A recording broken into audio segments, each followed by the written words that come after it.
You can't be serious, man. You cannot be serious! One of the most disgusting demonstrations in my entire career.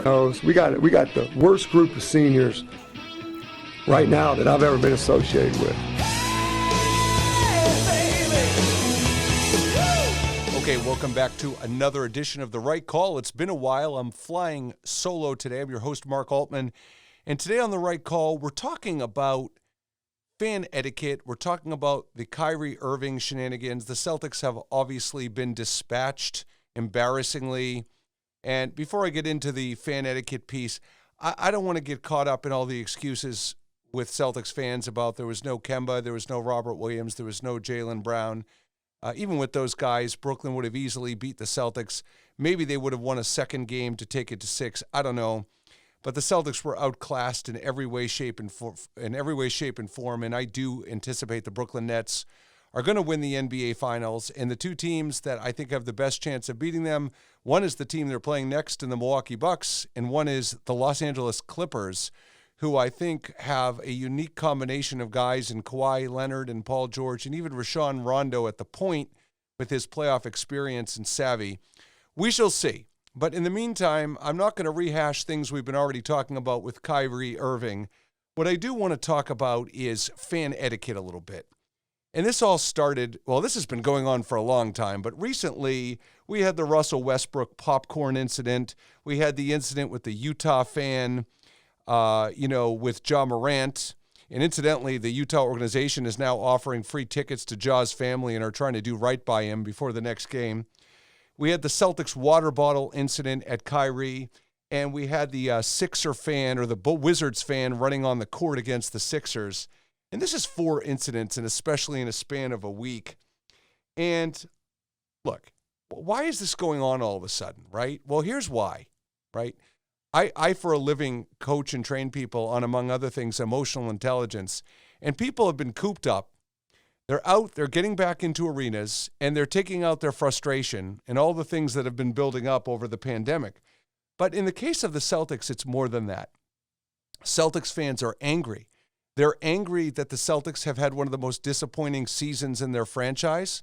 They're angry that so many people within the organization have failed expectations. And they're angry because Kyrie Irving lied to them. He was disingenuous. This was not a race issue. And yes, there have been race issues in Boston. There are race issues everywhere. But it's not about that. It's about Kyrie Irving saying to the fans, unsolicited, I want to be here and I want to stay here as part of the organization. And people have the prerogative to change their mind. I don't begrudge Kyrie for changing his mind. But Kyrie failed as a leader. Kyrie was divisive in the locker room. Kyrie was unpredictable from a personality and behavior. He still is to this day. And Kyrie did not meet the expectations during his tenure here. So, yes, he lied to the fans. Yes, he didn't meet expectations, and the fans are angry. And so, how do they communicate their anger? Well, guess what, everybody? There's 4 ways to communicate anger in a sporting event. One is to boo, which everybody knows. One is excessive booing, which is booing Kyrie Irving every time he touches the ball. And before we start making it a race issue and this, that, and the other thing, we've seen this when Zdeno Chara injured Max Pacioretty in a Bruins-Canadiens playoff game. Every time Zdeno Chara touched the puck, he was booed by Canadiens fans. So this isn't new. This excessive booing isn't new. This has been going on for a while. Level 3, right, is to start FU chants, which I'll get to in a second. And level 4 is to throw things at people. And act like, as Kyrie and Kevin Durant said, act like it's a circus and they're circus performers and we're throwing things at them. So how do we get from level 1 to level 4 from a fan etiquette perspective?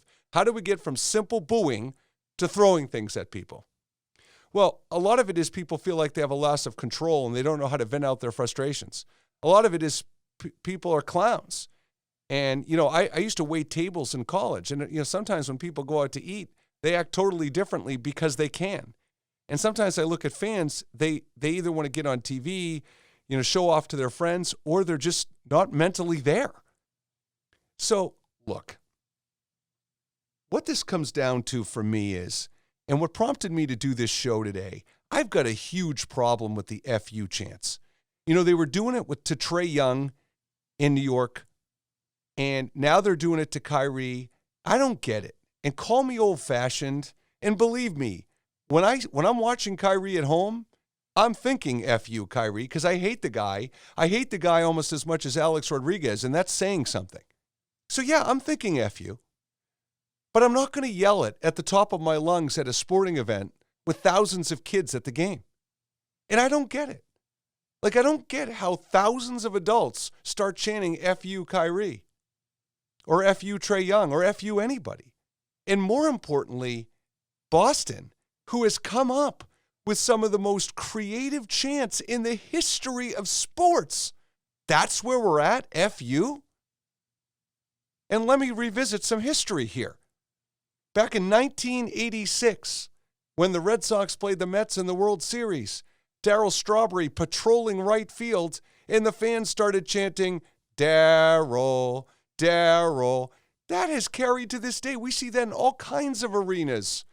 We see it in hockey with goalies. We see it with pitchers in baseball.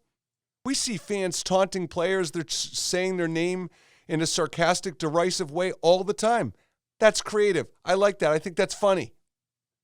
I like when the Hawks-Knicks series, they're ragging on Julius Randle with a playoff Randle chant. I even think it's funny when they're picking on Trae Young because of his hair, calling him Balding Trae. Those things are funny to me. They're clever. I remember when the Celtics were playing the Nets in the 2003 playoffs and when Jason Kidd got accused of being abusive with his wife.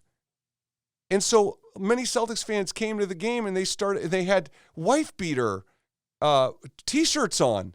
That's funny to me. And a lot of you may be listening to the show and say, well, that's interesting. You don't think that's crossing the line? Well, that's a value judgment by me, but I thought that was funny and clever. Swearing, yelling profanities at the top of your lungs, that's not clever. It's not appropriate. And I don't understand why we're losing that sense of appropriateness at sporting events. So I'm not down with that. I'm down with clever chants. Boston fans, they created the chant Beat LA in the 80s with the Lakers. One of the best all-time chants I've heard was when the Red Sox played the Yankees. I believe it was in 98. Pedro against Roger Clemens. Roger Clemens got hammered. Left after 2 innings. Hit the showers. And the fans started chanting, "Where is Roger?" And then responsively, the fans would say, "In the shower." That's clever. Darryl, Beat LA, Where is Roger? There have been some great chants over the years. We've got to be better. We've got to be more clever at minimum. And this is not a Celtic fan issue. This is a fan issue in general. Like I said at the top of the podcast, how do we get from casual booing in a starting lineup being announced to throwing things at people and FU chants? I just don't get it. Now, the one other thing I want to touch on before I wrap up this podcast is the stomping of the logo. And I have to end this right call with this point. The thing that absolutely disgusts me the most about Kyrie Irving is when he went out and stomped on that logo. I'm not even going to go where Kevin Garnett and Cedric Maxwell went about the disrespect to the leprechaun and the logo and the Celtics franchise. Everybody knows all that. Forget that. I'm not going there. I'm going to talk about the complete lack of awareness and accountability. Because when Kyrie Irving goes and steps on that logo, what he's doing is he's pissed at how the fans are treating him and riding him. So he's going to get back at the fans by stepping on the logo.